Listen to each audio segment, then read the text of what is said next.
Hello दोस्तों, मैं summer GS पर आपका स्वागत करता हूं। तो आज हम 22 सितंबर से जितने भी इम्पोर्टेंट करंट अफेयर्स के क्वेश्चन हैं उनके बारे में जानेंगे। तो हम स्टार्ट करते हैं और हमारा पहला प्रश्न है कि इब्सा त्रिपक्षीय मंत्री स्तरीय आयोग की 10वीं बैठक होगी। 10वीं इब्सा त्रिपक्षीय मंत्री स्तरीय आयोग की बैठक 21 सितंबर 2022 को होगी। कब होगी? 2022 को होगी। यह यहाँ पर गलत है, ठीक है। 2022 को आयोजित की जाएगी। विदेश मंत्री डॉक्टर एस जयशंकर इसके अध्यक्ष थे। बैठक के दौरान ब्राज़ील के विदेश मंत्री कार्लोस अल्बर्टो फ्रैंको फ्रांसा और दक्षिण अफ्रीका के स्वास्थ्य मंत्री डॉक्टर जो फायला भी मौजूद थे। मंत्रियों ने इब्सा सहयोग के सभी पहलुओं की समीक्षा की। इब्सा का पूर्ण नाम इंडिया ब्राज़ील साउथ अफ्रीका है। इब्सा की अगर स्थापना की बात करें तो कब हुई थी? 2003 में हुई थी। और अगला क्वेश्चन है, एयर इंडिया, एयर एशिया और विस्तारा ने किया विमानन ईंधन के लिए समझौता। Air India, air Asia India और विस्तारा ने council of scientific and industrial research, Indian institute of petroleum के साथ समझौता ज्ञापन पर हस्ताक्षर किए हैं। वे स्थायी विमानन ईंधन के अनुसंधान, विकास और परिनियोजन पर सहयोग करेंगे और मिलकर काम करेंगे। समझौते का focus drop in liquid sustainable aviation और ऑटोमोटिव फ्यूल यानी कि DILSAAF के लिए सिंगल रिएक्टर HEFA टेक्नोलॉजी की क्षमता की जांच करना है। अगला क्वेश्चन है, ICC T20 रैंकिंग में सूर्यकुमार यादव तीसरे स्थान पर पहुंचे। अंतर्राष्ट्रीय क्रिकेट परिषद ने 21 सितंबर 2022 को पुरुषों के T20 इंटरनेशनल में बल्लेबाजों की रैंकिंग जारी की है। इसमें सूर्यकुमार ने पाकिस्तान के कप्तान बाबर आजम को पीछे छोड़ दिया है। पाकिस्तान के मोहम्मद रिजवान बल्लेबाजी चार्ट में पहले स्थान पर कायम है और इनके दूसरे स्थान पर कौन है? एडम मार्करम है दक्षिण अफ्रीका के। और तीसरे स्थान पर कौन पहुंच गए? सूर्यकुमार यादव पहुंच गए हैं। अगला क्वेश्चन है कि भारतीय खनिज विकास निगम के बारे में अगर बात करें तो राष्ट्रीय खनिज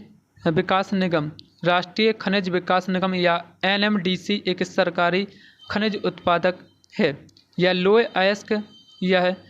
अयस्क, तांबा, रॉक फॉस्फेट, चूना पत्थर, डोलोमाइट, जिप्सम, बेंटोनाइट, मैग्नेसाइट, हीरा, टिन, टंगस्टन, ग्रेफाइट, कोयला आदि की खोज में मदद करता है।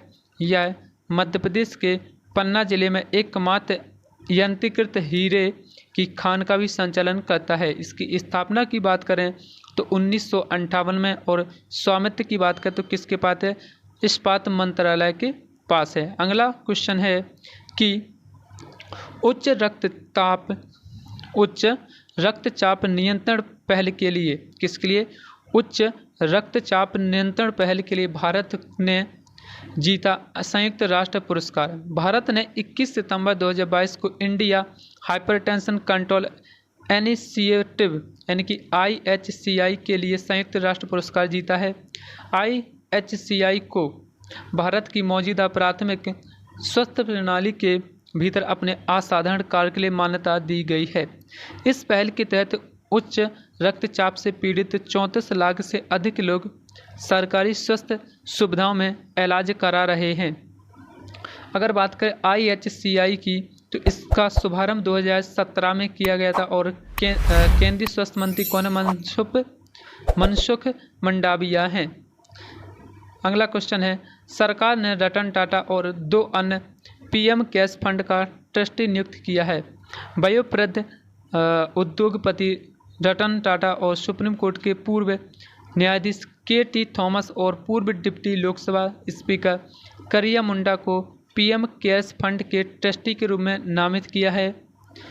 उन्हें नियुक्त करने का निर्णय 20 सितंबर 2022 को PM मोदी की अध्यक्षता में टेस्टी बोर्ड की बैठक में लिया गया। अगर इसकी बात करें पीएम केयर्स फंड का निर्माण कब हुआ, तो 27 मार्च 2020 में हुआ था। और ट्रस्टी कौन कौन है, गृह मंत्री, रक्षा मंत्री और वित्त मंत्री होते हैं। अगला क्वेश्चन है कि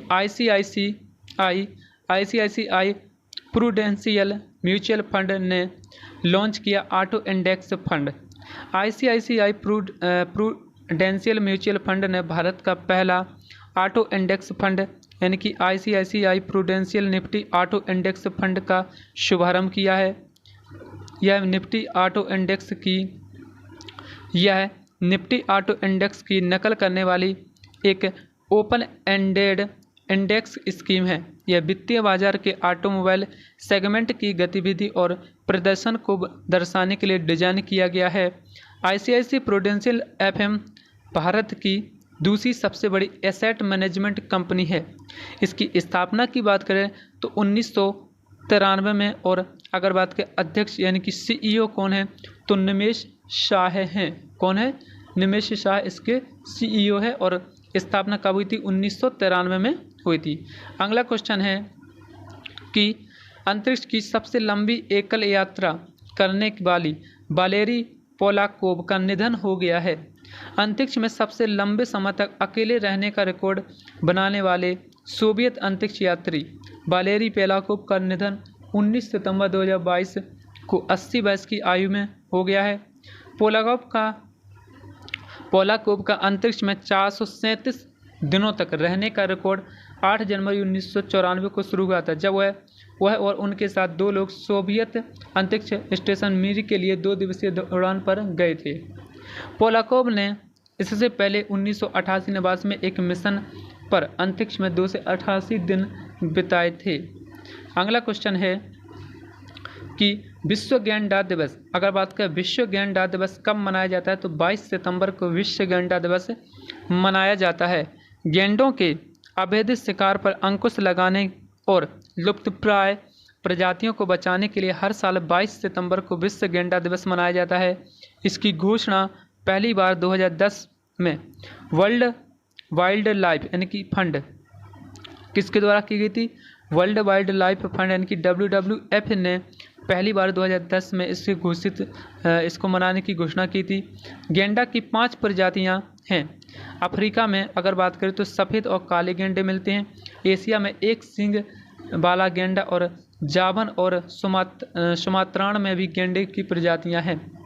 अगर बात करें भारत, तो भारत दुनिया का सबसे बड़ा एक सींग गेंडे वाला निवास स्थान है। भारत दुनिया का सबसे बड़ा एक सींग वाले गेंडे का निवास स्थान है। अगला क्वेश्चन है कि RINL को मिला राष्ट्रीय ऊर्जा अग्रणी पुरस्कार। राष्ट्रीय इस्पात निगम लिमिटेड की अगर बात करें तो 2021 का राष्ट्रीय ऊर्जा अग्रणी पुरस्कार से सम्मानित किया गया है। इसे लगातार चौथी बार राष्ट्रीय ऊर्जा अग्रणी पुरस्कार से सम्मानित किया गया है। RINL ने यह पुरस्कार 21 सितंबर 2022 को नई दिल्ली में आयोजित ऊर्जा प्रबंधन कार्यक्रम में उत्कृष्ट के लिए 23वें राष्ट्रीय पुरस्कार के दौरान प्राप्त किया गया है। RINL अगर बात करें RINL ISO 5001 ऊर्जा प्रबंधन प्रणाली को अपनाने वाला पहला एकीकृत इस्पात संयंत्र भी है। अगला क्वेश्चन है कि अगर बात करें अमेजन की, तो भारत में अपनी पहली सौर परियोजना स्थापित करेगा। अमेजन ने 21 सितंबर 2022 को भारत में अपनी पहली उपयोगिता पैमाने पर अक्षय ऊर्जा परियोजनाओं की घोषणा की है, जिसमें राजस्थान में 3 सौर फार्म शामिल हैं। यहाँ पर राजस्थान में 3 सौर फार्म शामिल हैं। इसमें अगर बात करें इनमें तो रिन्यू पावर द्वारा विकसित की जाने वाली 210 मेगावाट की परियोजना, AMP एनर्जी द्वारा 100 मेगावाट की परियोजना और ब्रुक फील्ड अक्षय द्वारा 110 मेगावाट की परियोजना शामिल की गई हैं।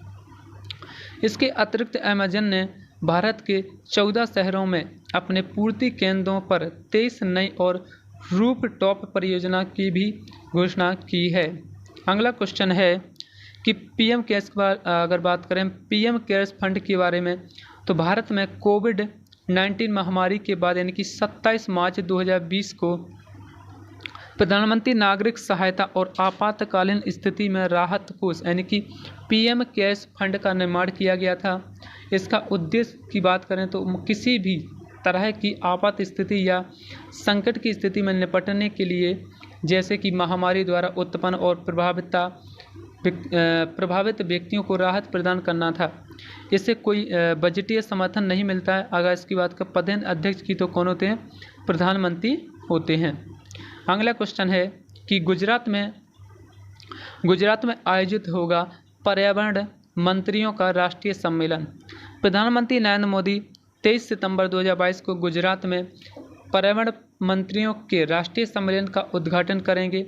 2 दिवसीय सम्मेलन में 6 विषयगत सत्र होंगे, जिनमें जलवायु परिवर्तन का मुकाबला, उत्सर्जन को कम करने और जलवायु प्रभावों के अनुकूलन के लिए जलवायु परिवर्तन पर राज्य कार्य योजनाओं को अद्यतन करना है। अगर बात करें परिवेश की तो एकीकृत हरित मंजूरी के लिए एकल खिड़की प्रणाली, परिवेश यानी कि एकीकृत हरित मंजूरी के लिए एकल खिड़की प्रणाली आदि विषयों पर ध्यान केंद्रित किया जाएगा। नेक्स्ट क्वेश्चन है भारत का पहला डुडोंग संरक्षण रिजर्व तमिलनाडु में अधिसूचित किया गया है। तमिलनाडु के तट से दूर पाक खाड़ी क्षेत्र में देश के पहले डुगोंग संरक्षण रिजर्व को अधिसूचित किया गया है। इस कदम का उद्देश्य लुप्तप्राय प्रजातियों का संरक्षण करना, क्योंकि यह समुद्री जीवों की रक्षा और सुधार में मदद करेगा। अगर बात कर डुगोंग वन्यजीवी संरक्षण की, तो डुगोंग वन्यजीवी संरक्षण अधिनियम 1972 की अनुसूची 1 के तहत संरक्षित है, क्योंकि इनकी आबादी निवास न रहने के कारण घट रही है। ठीक है। अगला क्वेश्चन है कि अडानी पोर्ट्स, अगर बात करें अडानी पोर्ट्स को पश्चिम बंगाल में 25,000 करोड़ का ताजपुर पोर्ट प्रोजेक्ट मिला है। कौन सा? ताजपुर पोर्ट प्रोजेक्ट मिला है। पश्चिम बंगाल सरकार ने अडानी पोर्ट्स को 25,000 करोड़ रुपए के निवेश से पूर्वा मेदिनीपुर जिले के ताजपुर में डीप सी पोर्ट बनाने के लिए अनुबंध का फैसला किया है। बंदरगाह है राज्य में उद्योगों के लिए अंतर्राष्ट्रीय बाजारों तक त्वरित पहुंच प्रदान करेगा। बंदरगाह राज्य में उद्योगों के लिए अंतर्राष्ट्रीय बाजारों तक त्वरित पहुंच प्रदान करेगा। 1960 के दशक में हल्दिया डॉक कॉम्प्लेक्स की स्थापना के बाद से ताजपुर आधी सदी में बंगाल का एकमात्र ग्रीनफील्ड बंदरगाह होगा। अगर आपको हमारा वीडियो अच्छा लगा हो तो प्लीज़ लाइक शेयर सब्सक्राइब जरूर करें। Thank you.